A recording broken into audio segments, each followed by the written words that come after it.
Welcome to this explainer. We're just going to throw out the typical agenda today. We are jumping right into the thick of it, into one of the most absolutely epic military narratives in ancient history. And I gotta warn you, it comes with a shocking, really tragic twist at the end that you probably won't see coming.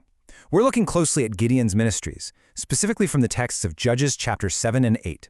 It's this wild story of impossible odds, divine strategy, and, well, the really subtle dangers of success. Okay, let's dive into this.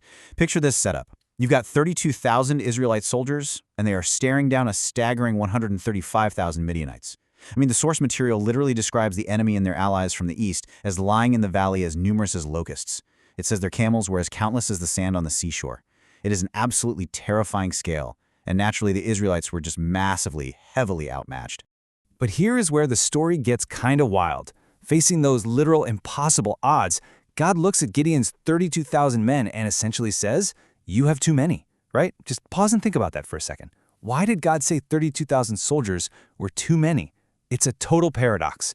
From a military standpoint, that army was disastrously small. But from a spiritual standpoint, the army was actually too big for the miraculous victory that was being planned.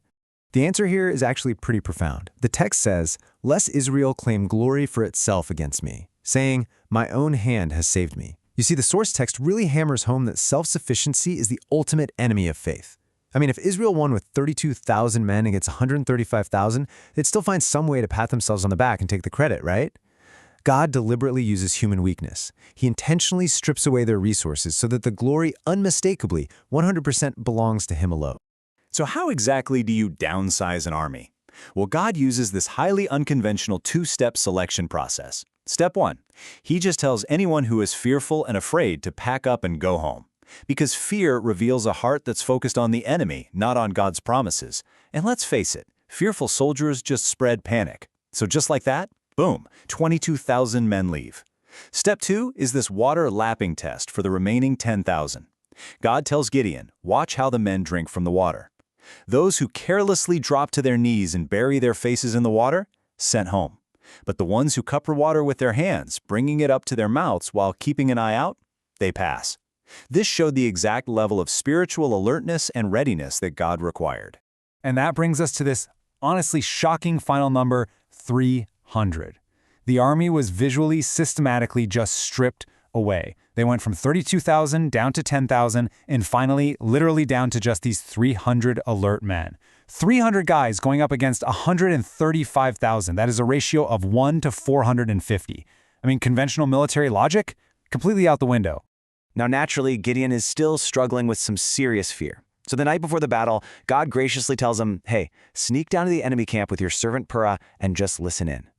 So while they're hiding in the shadows of the outpost, Gideon overhears a Midianite soldier telling his buddy about this bizarre dream.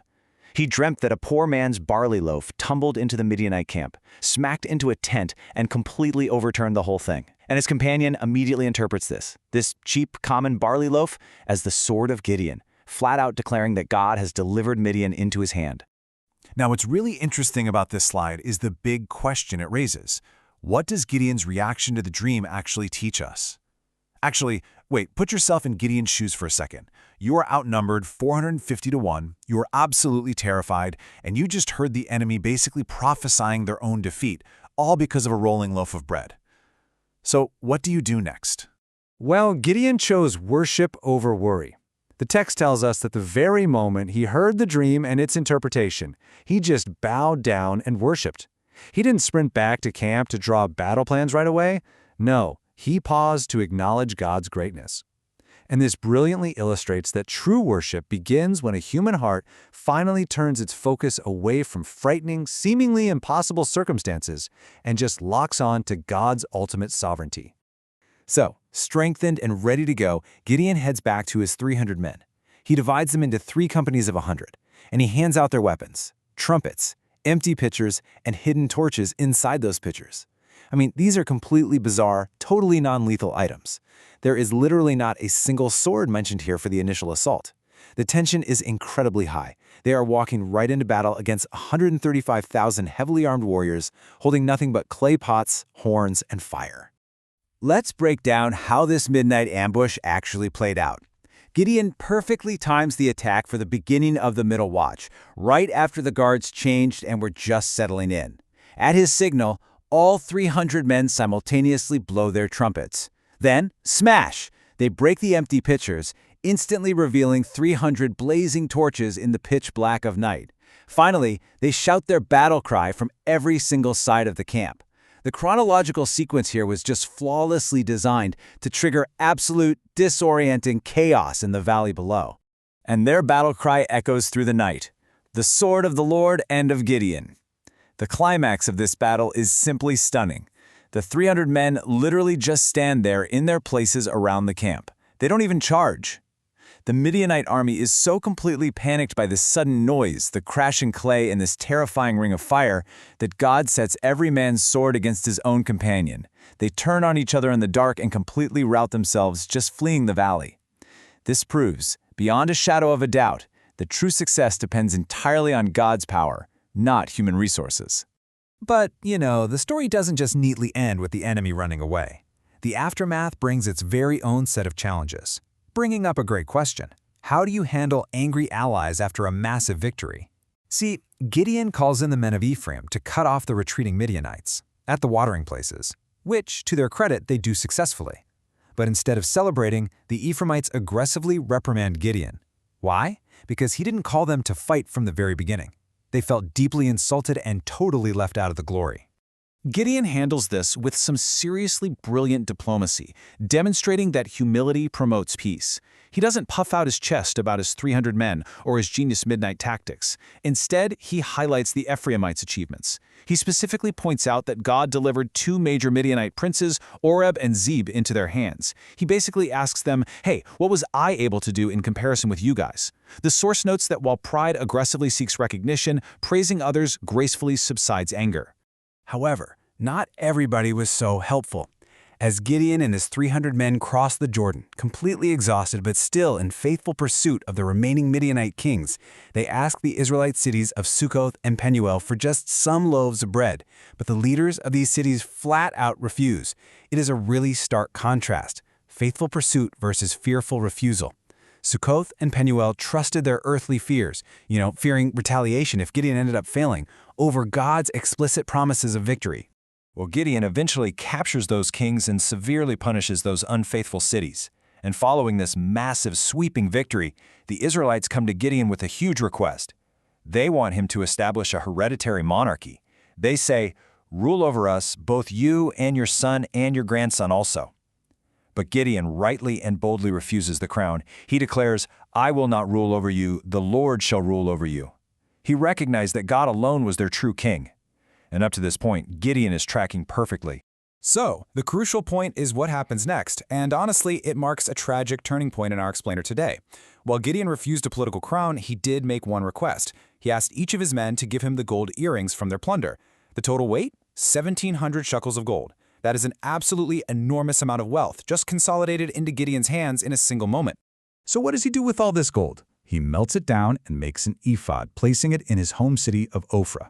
Now, an ephod was originally a sacred priestly garment used in the tabernacle, deeply associated with seeking God's will.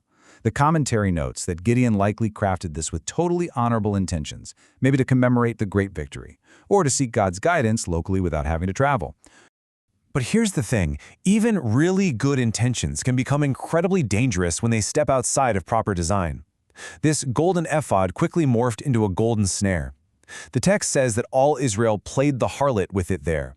Instead of worshiping the invisible God who actually saved them, they began worshiping this shiny, localized object. It became a profound spiritual snare, dragging down Gideon, his entire household, and the whole nation of Israel straight into idolatry. And this leads us to a pretty glaring contrast in the later years of Gideon's life. Battlefield faithfulness versus family weakness. Publicly, sure, he was the hero who subdued Midian, ushering in 40 years of peace and quiet for the country. But privately, his life became incredibly chaotic and compromised. He took many wives, fathered 70 sons, and had a concubine in Shechem who birthed a son named Abimelech. And ironically, that name means "my father is king." This son would go on to bring absolute tragedy and bloodshed upon Israel in the very next generation. The tragedy just gets deeper the moment Gideon passes away at a good old age. The text notes that as soon as he was dead, the children of Israel completely forgot the Lord their God who had delivered them from all their enemies. Just like that, they immediately turned back to full-blown paganism, making Baal-Berith their god. The spiritual foundation Gideon left behind was so heavily compromised by that golden ephod that the nation's faith instantly collapsed the second he was gone.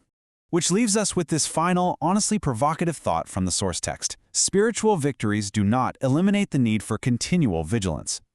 It is such a sobering reminder that our greatest vulnerabilities often pop up right after our greatest successes. Satan often waits to attack just after a season of immense victory, exactly when our guard is down. So as we wrap up this explainer, it really makes you ponder, where are the golden snares or those little spiritual blind spots in your own life following your personal victories? Keep that vigilance high. Thanks so much for joining me on this deep dive, and keep learning.